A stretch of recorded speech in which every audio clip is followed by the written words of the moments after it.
Hello, everyone. My name is Carmen Laripa. I'm Meetup's user researcher. Welcome and thank you for joining us today for our event on baking treats for the holidays with Lorena, certified baker and meetup organizer of the group Bake It Up, as she teaches you to make pumpkin spice blondie bites and dark chocolate bark. Delicious and easy treats to make for yourself or to gift for someone over the holidays. This is a perfect opportunity for organizers to pick up a few tips on how to host online baking events for your meetup community. The live demo will be followed by a Q&A with Lorena.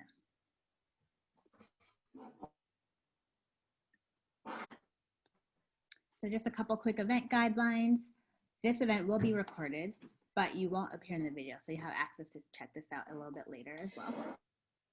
You will all be muted as well. Hi, everyone. Hope everybody is here.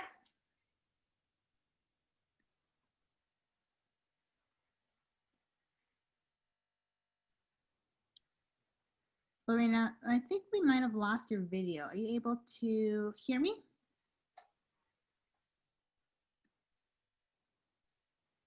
And hopefully, okay.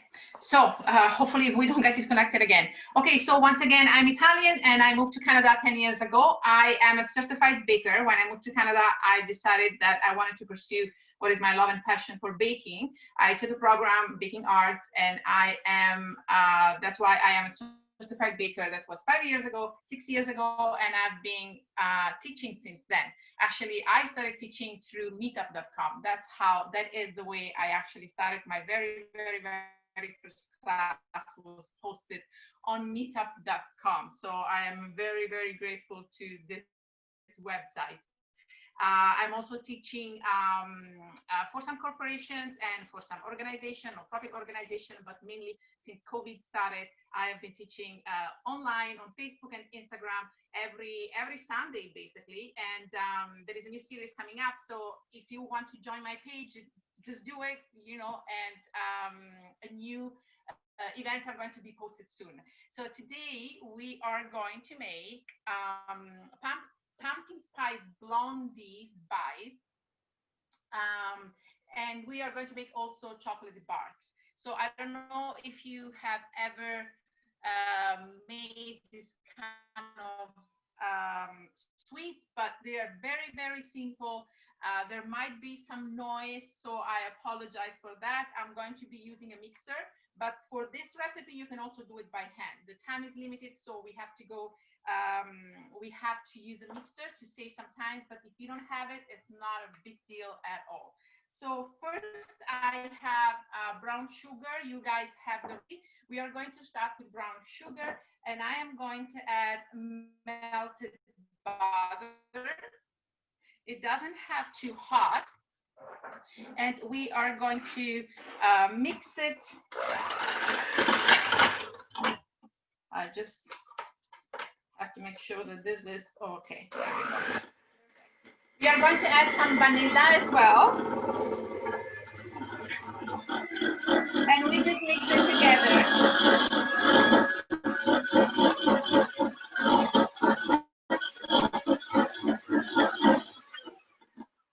So it does not have to be light and fluffy. You just want these two ingredients combined nicely. You add a little bit of sugar. That is always good to have in any recipe because it just enhances the flavor. And just make sure that everything is well combined together. So at this point, we are going to add our egg.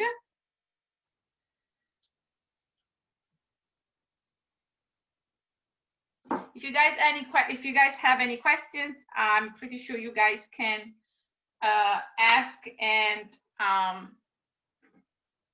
write a message. I don't know, and we will get back to you with the answers. So now we are going. So I added my egg, and I'm going to add a little bit of. Once again, all the measurements are on the recipe. I'm going to add a little bit of pumpkin spice. The one that I find very good, it is this brand, which is Clubhouse. I'm not sponsoring anything, but this is just Very, very good. You can also make your own spice. If you don't have it, there are a lot of recipes around on how to make your pumpkin spice at home. And it is usually nutmeg, cinnamon, ginger. Yeah, so this kind of ingredients. So once again, you did a mix. You combine everything together. One more time, just a few seconds. Now, the moment you add your flour, you have to make sure that you don't overmix it. So once again, you keep going until it's combined, but don't whisk it too much. Otherwise, the dough is going to be hard.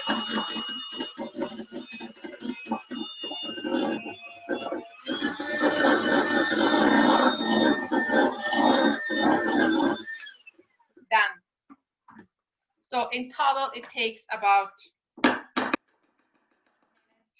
or two. It's more the talk and the demo than anything. So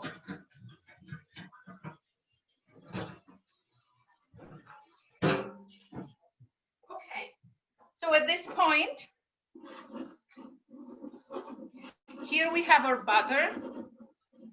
As you can see, it is very, very simple. You make sure that you go around your bowl and whatever is left on the side, it is nicely combined. And I have my baking pan ready. We are going to use the one with the, so this size is very, very small. I use the one for mini cupcakes, which is perfect. The recipe, it is just for a few. The recipe that you have, it makes 8 bites, blondie bites. In this case, I use half recipe, so this is the reason why we are only going to fill 4, maybe 5 of these things here. You are going to use a no-stick cooking spray, not on the floor, because if you do this, some is going to go on the floor and it's going to be dangerous. So just slightly and a moment before you fill the tin, otherwise all this oil is going to go to the bottom, and we want instead the oil to stay on around the tin. So, and with a spoon or with something like this that is very handy, it tells you exactly the perfect amount you need. You are going to fill this up. Let's see if we can bake it, and I can maybe show you as well, because it really takes just a few minutes to bake it. So what you are going to do with a full spoon, I'm going to put this in the center, and you are going to fill this baking thing here. Much. And it's basically, you want to go 3/4 to the top.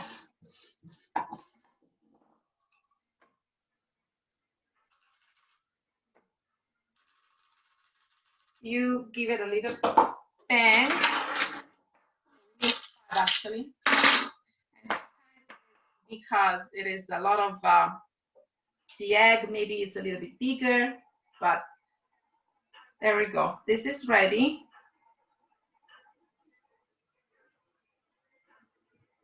And you are going to bake it at 350 degrees for 15-20 minutes. This is not ready. The oven is not fully heated yet.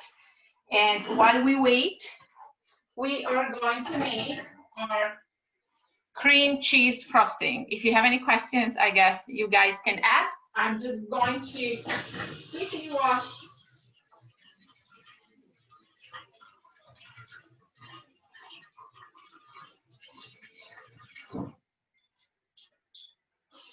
these two babies here, and we are ready to make our cream cheese frosting. How are you guys doing there? Do you have any questions about this bites? It takes literally 7 minutes to be ready. It depends on your oven as well. Mine is a gas oven, so Yours, if it's just a conventional oven, might take maybe 8 minutes, but after 5 minutes, just watch. Every oven is different, so you always want to keep an eye on it. Here we have our cream cheese frosting. It's super simple, but what you want to make sure is that all the ingredients are at room temperature. Otherwise, they will not combine evenly. So let me go. So this recipe, the recipe that you have, it is for 8 bites. You just have to double the recipe. You just do by 2 or 1.5, 1.5, and you get it for 12. I see that someone asked me if you guys can get a recipe for 12. So 1 time and a half of this recipe times 1.5 is going to give you exactly the recipe.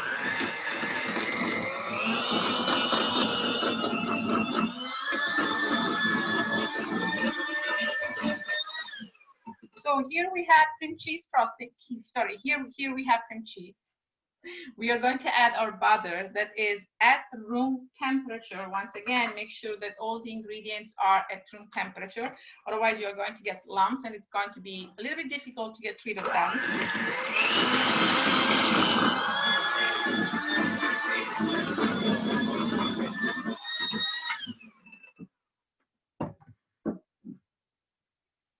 This is the consistency. Hopefully you guys can see it. It is pretty dense. We are going to add our vanilla. Once again.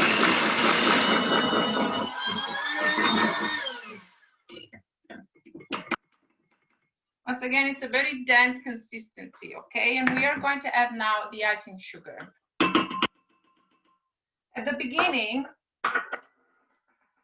I always had a very hard time to make cream cheese frosting. It was always runny, impossible to pipe, too loose. It will drive me crazy. Then eventually I found this recipe that it is absolutely perfect for piping. And guys, as you can see, it is very, very easy to make.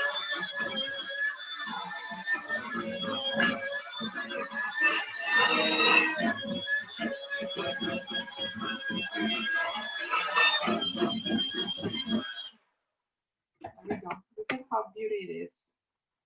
This is just perfect for piping. See those peaks stay up. Is icing sugar the same as powdered sugar? Yes, it is exactly the same, guys. It is just called in a different way. Just make sure that you use just good quality of icing sugar. It is the same, but it is somehow not exactly the same when you go with cheap icing sugar. The cheap icing sugar has a lot of cornstarch in, and obviously also the flavor changes, right? So just make sure that you are going with something a good quality. Icing sugar, I go with red pot if you are in Canada. I know that many of you are from the States. I don't know exactly where the other people that are connected are from. But yeah, we don't want to waste anything. So we are going to clean up this. You don't want to waste that. Yes, we can. Okay, eventually, yes, you can eat it. But we are not going to do this right now, right? It's not nice. It's not polite. So there you go. And here we have our beautiful icing.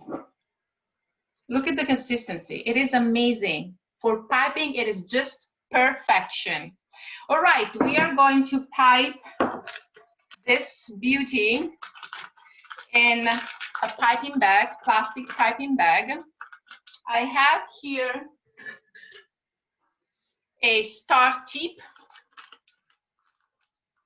for a little bit of decoration because you still want this to look beautiful. And this is a 1M from Wilton, okay? If you're by yourself and you don't know how to fill a piping bag, a great way, it is just to use a cap. And then you put your piping bag around your cup, coffee cup.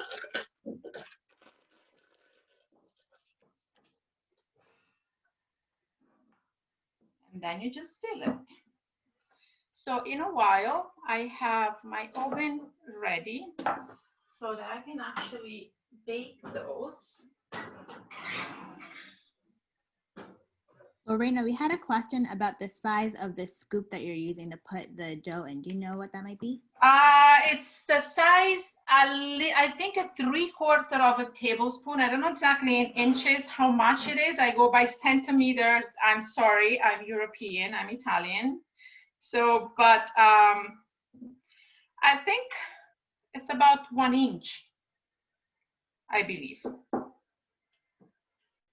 But once again, yes, that definitely helped, but not a big deal. You just have to fill it 3/4 of the cup, and you can add, you can take away, whatever you guys need to make it even. So here we have it. Once you fill these piping bags, what you do, you want to lock with your 2 fingers the top, and you twist the piping bag until it goes, the frosting goes all the way down. Now we are going to keep this one aside. This is how you want to leave it, so it's not that it doesn't fall, it doesn't make your table messy. And here we have our blondie bites, okay, because we still have to wait for them to cool down, so we have them already baked. Once again, I'm not able to see all the questions, guys, but if you have any questions right now that is less noisy, go ahead. So here we have our beautiful blondie bites. They are sweet, but not too much. The size, the number is M1, 1M. So Wilton, you go and you ask for Wilton tip. They're exactly the same. M1 is exactly what I'm using right now. So it is soft in size. It is perfectly balanced in terms of spice, flavor. And we are just going to pipe our beautiful cream cheese frosting on top. So you squeeze with the top of your hand, you push, and with the other hand, you guide your piping bag. You squeeze a little bit in the center, and then you go all in circle to make this beautiful swirl. There you go. I'm gonna show you closer, and all the way around. And once again in the center, and then all the way around. And here we have our beautiful, didn't finish yet. We are going to add a dust of cinnamon that is going to make this beauty even more beautiful. And here we have it. Thank you, Kaylee. Hope you like it. I have to look at the video also to make sure that you guys are seeing everything.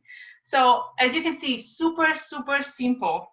And you will also see, I don't want to burn them, that this to bake, it takes about 7 minutes, okay? So we are done with our blondie bites, and now we are going to make chocolate barks. Chocolate barks, it is also very, very simple, but there are a few things that you guys have to be very, very careful with. I want to make sure that you guys can see the table. All right. Do you have any questions about Janine? Let me know while I get ready for the next recipe. If there are questions that I didn't answer to, please let me know. Lorena, we've got a couple folks tuning in from the US, and typically when we're measuring here, we usually use volume. I'm curious if you have any thoughts on that or any tips for how we might be able to go about measuring in that way. So this is, okay, this is the question that I get all the time. You can convert it. There are several websites out there. King Arthur Flour has a good one on their website. You can convert it. However, unfortunately, I don't find it very accurate. And this is also, but anyway, regardless, the cups in general are not very accurate. This is the reason why in bakery, we don't use volume, we don't use cups. Ounces, yes, for sure. But usually in baking, we use grams. 9 out of 10, we use grams. So you can convert grams to ounces, definitely. Grams or ounces to cups, I will not do it. You can try, but if you are looking for exactly the same recipe and the same look and the same taste and consistency more than everything, if you don't want to see things that fall apart, very, possible in baking, make sure that you stick with the recipe and with those measurements. Just get a scale. It's very cheap, $10, and you will get your recipe just amazing with no issues and no problems at all. You will be able to get exactly what I'm doing right now and what I'm getting right now, which is a very super balanced, so many times tasted and tested recipe. So I will stay with that. Any more questions? Let me know. So for our chocolate bars, we are going to use chocolate, dark chocolate, white chocolate, and we are going to melt this chocolate in the microwave. When we do that, let me put this one in first. So we will be able to save some time. Let me put it in the microwave and I'll be right back. The connection might be a little bit, hopefully we're not gonna have any problem with the connection because the microwave usually interfere with that. So when we melt our chocolate in the microwave, we want to go by 15 seconds increments, 15 seconds at the time. The wafers look like they are not melted, but they actually are. So you start the first time with 30 seconds in your microwave and with a safe microwave container. And then after the first 30 seconds, you are going to melt, just put it back in the microwave for 15 seconds at a time, 15, 1-5. So here, this looks like it's not being melted at all, but once you start stirring it, you can see that actually it started a little bit. So you have to be very careful. If you do it for longer, you will burn the chocolate and there is nothing that can be done. That cannot be fixed. Burnt chocolate, too high temperature, unfortunately, you can't fix it. So just be patient, go a little bit at a time, and your chocolate will look beautiful. So we are going to add also a little bit of white chocolate because we are going to make a swirl and it's going to be beautiful. And it's a very, very simple recipe, but you need to know exactly what to do or not how not to fill with chocolate. This chocolate, it does not require tempering because I think, I know that tempering, it is a little bit too challenging. If you are comfortable with tempering chocolate, you go ahead, but in this case, I just use wafer. So you don't need to temper chocolate. See, with only 15 seconds, what happened? So I think we will have to go for another 15 seconds. And then this one, it is ready. And then I'm going to do my white chocolate.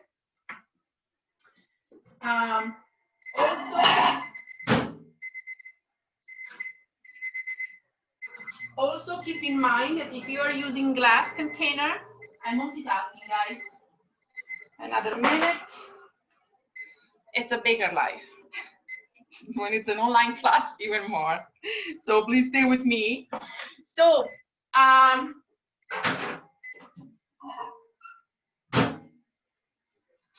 what I was saying is that if you're using a glass container, keep in mind that glass also holds the heat a lot.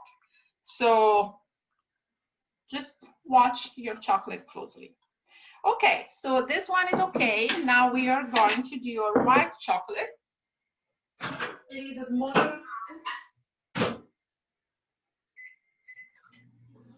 So it should be okay with less. Let me see here if I can wash my beautiful mini spatula.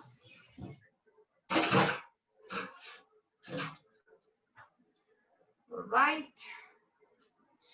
And also you don't want water to go in your chocolate, even if it's wafer only, but make sure that you don't get any water in your chocolate because the chocolate is going to seed. It's getting crazy here, but I'm on top of everything. Okay, let's see how they are doing. It's another minute to go. And let's see how our white chocolate is looking. Guys, do you have any questions? Are you still with me? I see a lot of messages, and oh my goodness, guys, 200 people connected. This is amazing. Lorena, we're wondering what type of paper you put on that pan there. It is a parchment paper.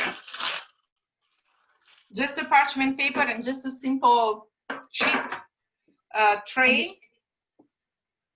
And is there a particular type brand of chocolate that you like to use? I found the good brand. It is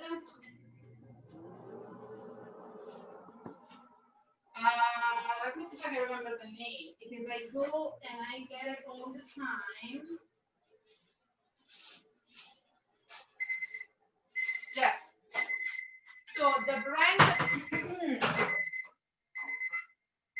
brand that I use is Merkins, and I get it at Bath Barn in Canada. I don't know what you have comparable there, but you can also use Wilton. Wilton, if you go to Michael's, I don't know if you guys have Michael's in the States. But yes, Wilton chocolate wafers are great as well. We have those stores here where you can go and just buy stuff by weight. I'm pretty sure you guys have it too in the States. And yes, Merkins is the name, is the brand. And I find that works great. Sometimes I find some on promotions, different brands. And what happened, very unfortunately, they don't melt properly. Sometimes it's also because they are a little bit old. So when you buy those wafers and you keep them in the kitchen, just make sure that you use them in a month or two. Otherwise, I find that they don't melt properly. And if you want, you can add some shortening to it. You can save it that way, but it makes a big difference when you have the chocolate that just melt easily and with no problems at all. Okay, so my brownies are ready. Let me take this out.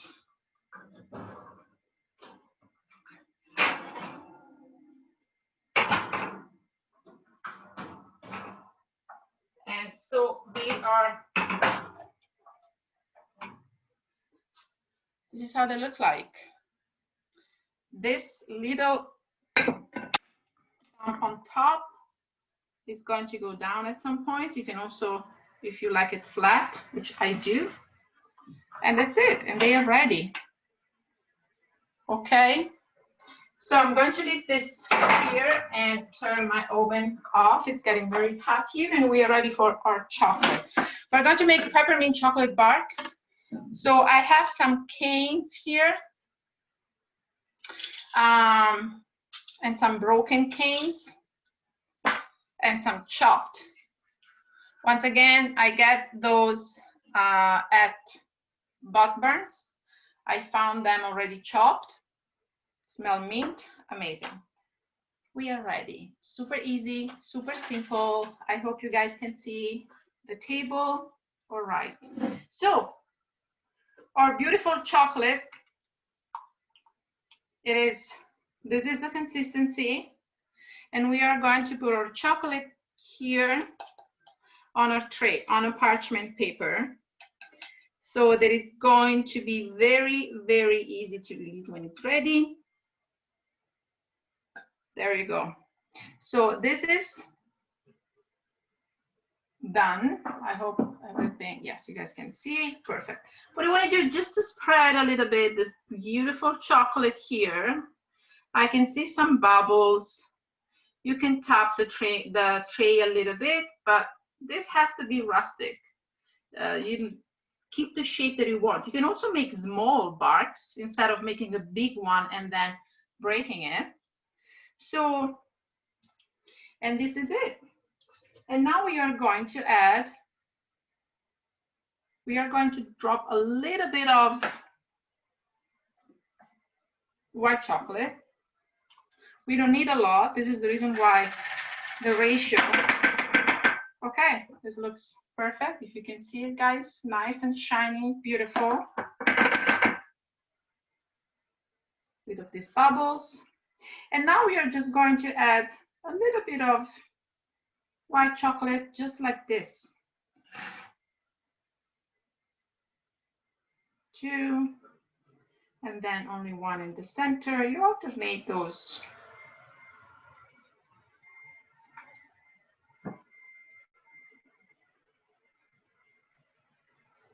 I hope we are okay with timing, but we are done basically. So Janine, can you tell me how is the time, or Lorena, how we are doing with the time here? If you guys have any questions, please. Even though we have a quick Q&A later, I believe, I'm pretty sure, and we can answer. I will be more than happy to answer all of those questions. This is how it's going. Sorry? Go ahead.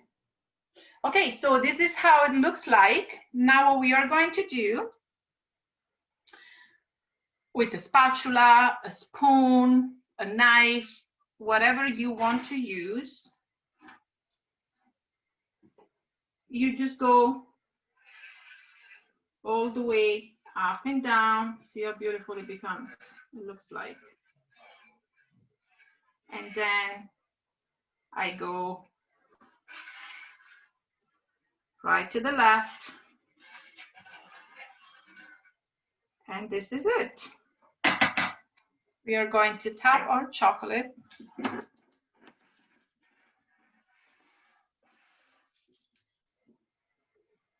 Okay, and now we are going to add, you can also add more white chocolate if you want. That is absolutely fine, doesn't change absolutely the final result, but the look. And then with this chopped candies, we are going to just sprinkle some on top. Super easy, guys. And then we are going to put it in the refrigerator. And this, it gets hard very, very quickly. So hopefully by the time we talk or we do the Q&A, I can also show you. And then you just break this in pieces. You can store this box in an airtight container for a very long time. Here, nothing goes bad because it's just candy, it's chocolate. We're not using any eggs, creams, or anything that goes bad with time. Airtight container, plastic bags, and you give it to your friend for Christmas. A little bit of broken pieces, bigger broken pieces.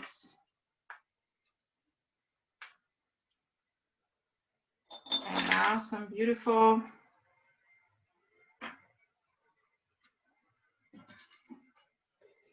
and here we have it, guys. It's very, very simple, as you can see. Now we are going to place this one in the refrigerator, and you will see it's going to be ready in just a few minutes.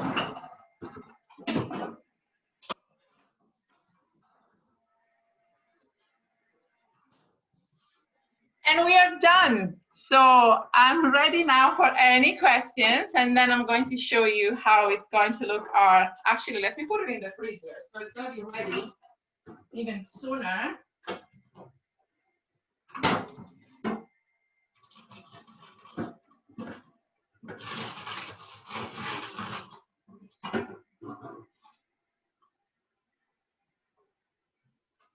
Okay. So let me move this one a little bit higher. There we go. Okay, guys, any questions? Thank you so much, Lorena, for sharing those 2 recipes. Looks so straightforward, and I'm really excited to try them out. Thank you so much. I hope we are good with the time. Yes, absolutely. Well. Plenty. Yes. Someone's asking. And I actually did everything in front of you. So as long as you are ready with the recipe skills and everything, this is the time that it takes to do everything. I also do the baking. So this is it. Someone's asking about the size of the pan that you used for the bark. Do you know what size pan that might be? For the barks, for the chocolate barks? Mm-hmm. For the chocolate barks? Right. Okay, give me a second. I'm going to measure it.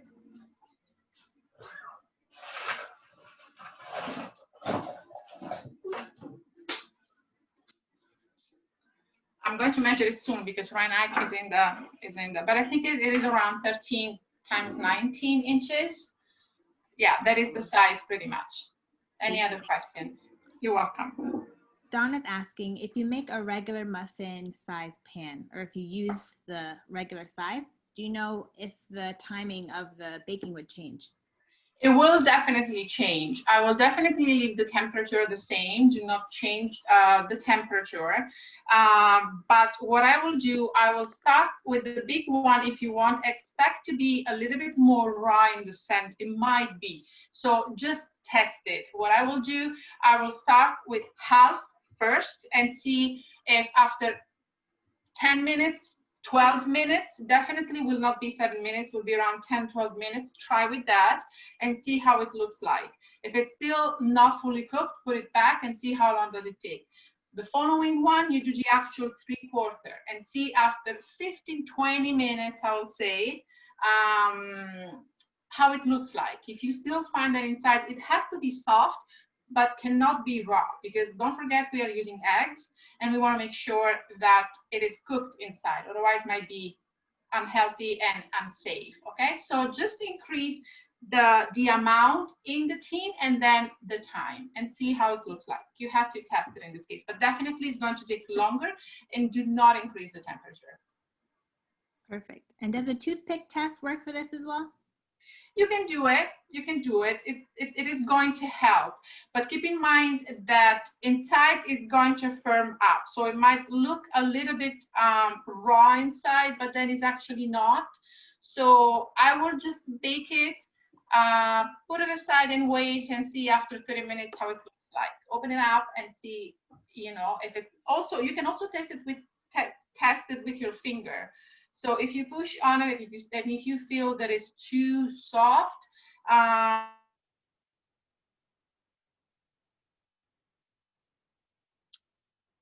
oops, looks like we might have longer. lost. Oh, could you just repeat the last couple seconds there? You said if you try with your finger, what would happen? Yes, you can poke on it, test it, and see if it is too soft. I will wait. You have to feel a little bit of, you know, it has to be quite resistant. You have to feel some kind of resistance. So if it's too soft, keep baking it. 2 minutes at the time. Perfect. So without the movie magic that we experienced today, how long would you wait in between when the blondies come out of the oven to when you go ahead and pipe them? I will wait, because you want those bites to be completely cooled down. Otherwise, the frosting is going to melt. Absolutely. Thank you. I'm going to grab the chocolate. Absolutely. That should be ready. And yes, it is. And guys, it looks so beautiful.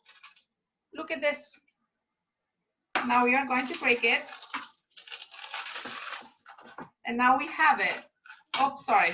Let me move the camera here. Okay, so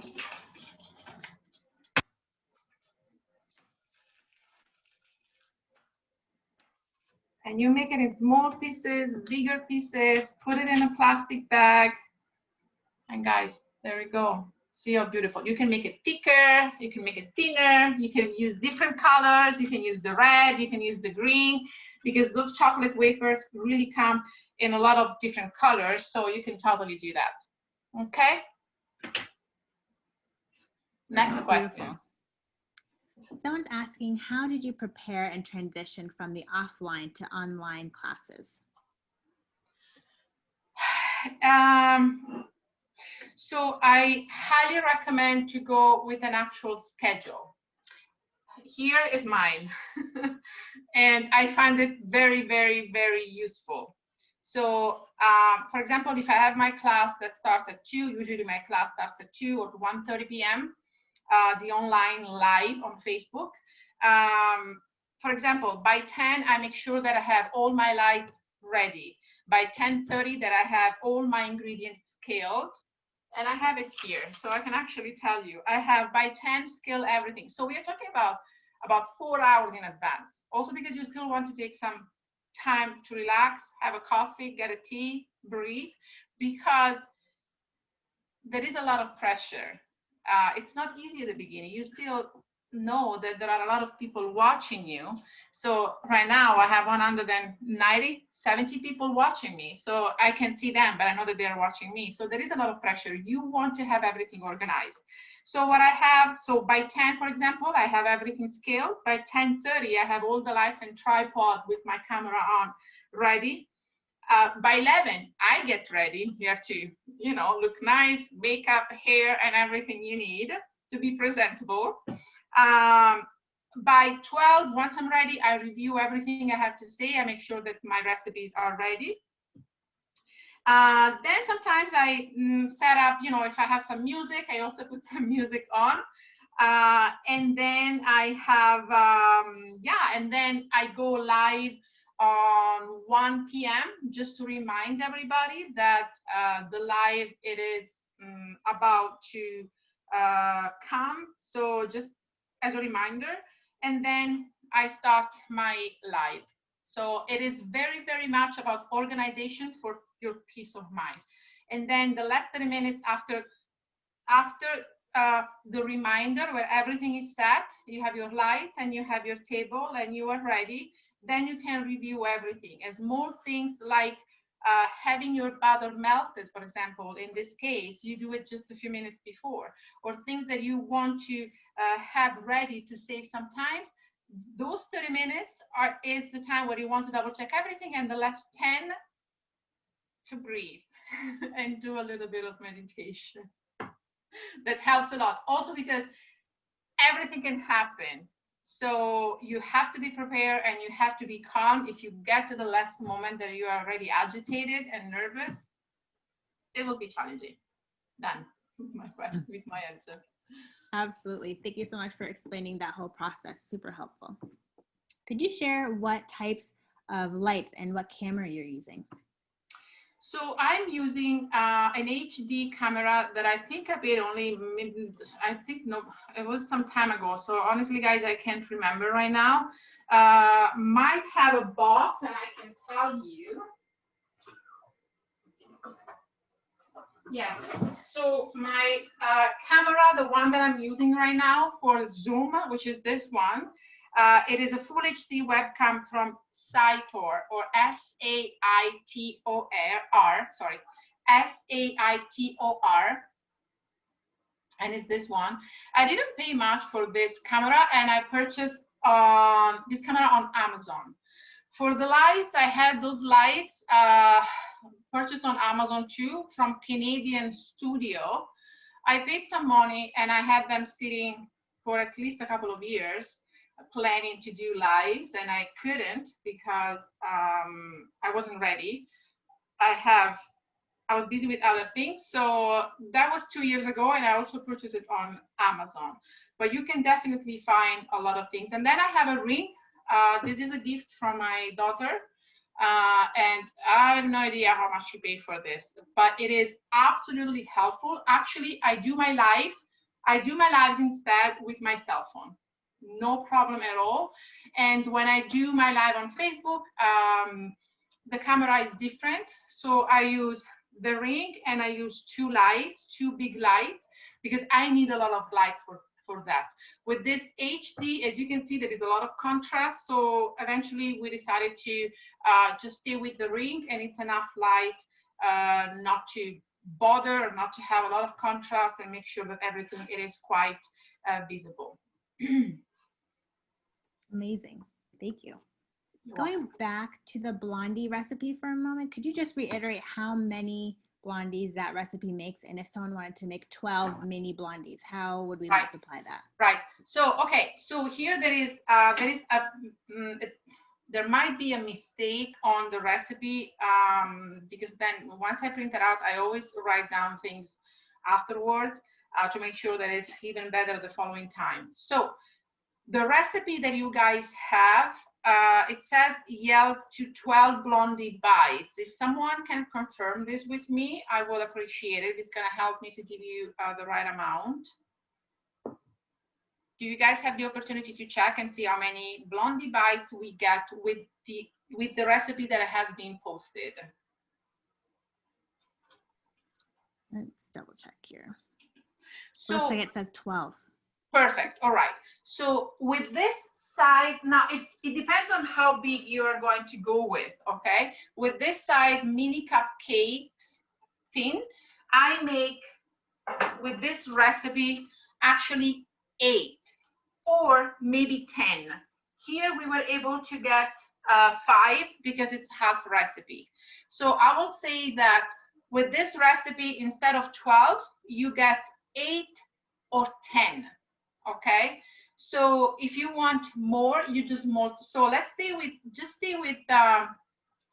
let's say 10 blondies, okay? So the recipe you have, it makes 10 blondies.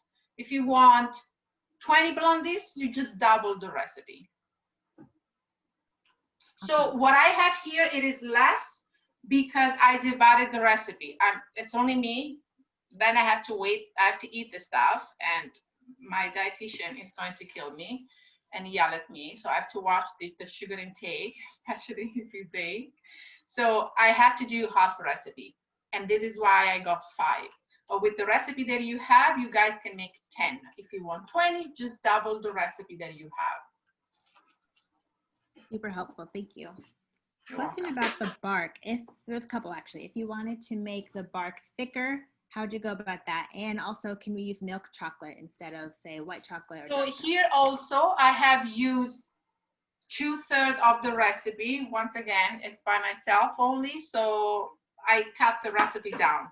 Otherwise, the recipe that you have, it is going to make a full size, okay? Thin like this. But then sometimes, you know, in the center, for example, it is usually thicker, okay? If you want it thicker, just add, same thing, you just do, so the recipe that you have, just do it by, for example, it is 300 grams chocolate. So that 300 grams dark chocolate is going to give you a full baking pan. If you want it thicker, just do times 300 times 1.5.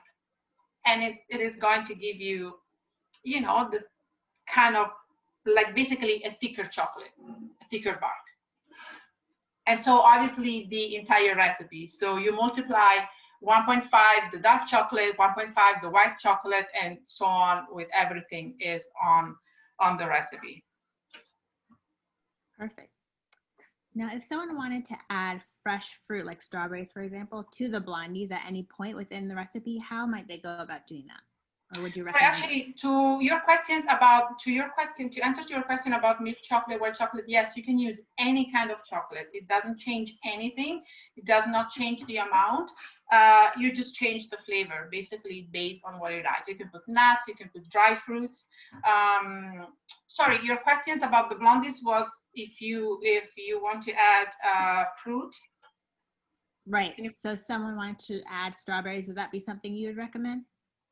No, because fruit is liquid. It has a high amount of water, and when you add it to the butter, it is going to change completely the balance of the recipe and the consistency. So if you have dry fruit, yes, you can totally do that. Apricot, coconut, I would change, you know, maybe the flavor, the spice. You can use a different spice, you can use a different kind of flavor, but yes, if it's dry fruit, yes, definitely. Nuts, pistachio, coconut, piece of chocolate, you can totally do that. Yes. Awesome, thanks so much. And can anyone join your meetup group? Yes, absolutely. My meetup group is Bake It Up. You can totally do that. There are a lot of people, and I believe it is definitely is the only baking group in Toronto. And I think in Canada is definitely the biggest one. So the group actually on November 13 was our 7 years anniversary, and or maybe in October. But anyway, the group, I started the group 7 years ago in 2013 when I moved to Toronto, and when I decided that I wanted to pursue this. And even though I've been baking since I was a child, since I was very, very, very young in Italy. Yeah, so I started thinking that maybe I will get 20, 30 people. I just wanted a few people to talk about baking. I needed to bake. It was like a therapy for me, a new country, now new city in 2013. And I put this group on, and I started this, I actually started this group, and we are now, I believe, 1,350. So yes, it's a pretty big group. We started by meeting up to visit bakeries and events and festivals and shows, but then people started asking me to share what I knew. That's how I started, and it's something that I literally adore. So now, because of COVID, we cannot really meet in person. I mainly focus on classes, and this is the reason why I keep doing classes once again every weekend, every weekend, every Sunday, basically, and you are more than welcome to join them. Yes, you can totally. So please join my group. Yes. Amazing. And do you charge for your classes? I do charge for my classes, but I do one class. So I do alternate free and paid classes. So every other Sunday I have free classes on Facebook and Instagram. They are live. And every other Sunday I have paid classes on Zoom. I try to keep the price quite low, because I understand that the time it is difficult. So I try to help by putting the first 10 tickets at the beginning at a very low price. And you are welcome, to sign up, to register, whether to the free one on Instagram and Facebook, or the one on Zoom. If you go on my page, usually you find all those classes with all the links on meetup.com as well. If you want to stay updated, you can go on Facebook on my page, and everything it is posted there as well. Great. Thank you so much for sharing. Super excited to tune in sometime soon. I had one more question here, just to confirm around the conversions again. Is it true that we can convert from grams to ounces, but not to cups? You can do it. So if you go online, if you go on Google, and you enter convert from 100 grams of sugar to cups, it is going to give you the amount. But if you really look into every single website, you will find that they're all different. For example, flour, 100 grams, so 1 cup of flour, on paper, it is 130 grams. But if you don't sift the flour, it is actually 140. If you sift the flour, because now there is more air, it is 120. So here we have 20 grams of difference on a recipe that it calls for 100 grams of flour. You now have a 20% difference in terms of weight. And it is going to change the recipe. It is going to change the final result. So yes, you can convert it, but I definitely do not recommend to do so unless you have a recipe in grams, and then you personally, with the cups that you have that sometimes are also different, you put this 100 grams in 1 cup and see how actually is. But once again, with flour is not accurate. With butter is not accurate. With icing sugar is not accurate. Sugar itself, granulated sugar, if you have very fine granulated sugar, it is 1 volume. It gives you a certain amount in a cup. And if you have more like a coarse one or less fine, it is a different, it looks like the same, but the weight is then different. So I definitely recommend not to use cups when you bake. Get a scale, and learn how to bake, how to scale ingredients. It is very simple. You can find it on Google, on YouTube, how to measure and how to scale, and go with that. And I can guarantee you that you have very, very low chance to make mistake with your recipe. That's perfect. Great concluding advice for this session. Thank you so much, Lorena. And thank you all for joining us today. Thank you again to Lorena for her time and sharing her beautiful baking skills with us. Before we wrap, I just want to share that we've got a special promotion that we'd like to share with everybody. We'll pop it in the chat.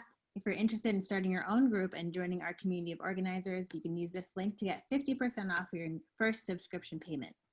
Also, if you'd like to view a recording and recap of this awesome event on our Community Matters blog, you can check it out at meetup.com/blog. Thanks again, everybody, for joining us today, and enjoy the rest of your day.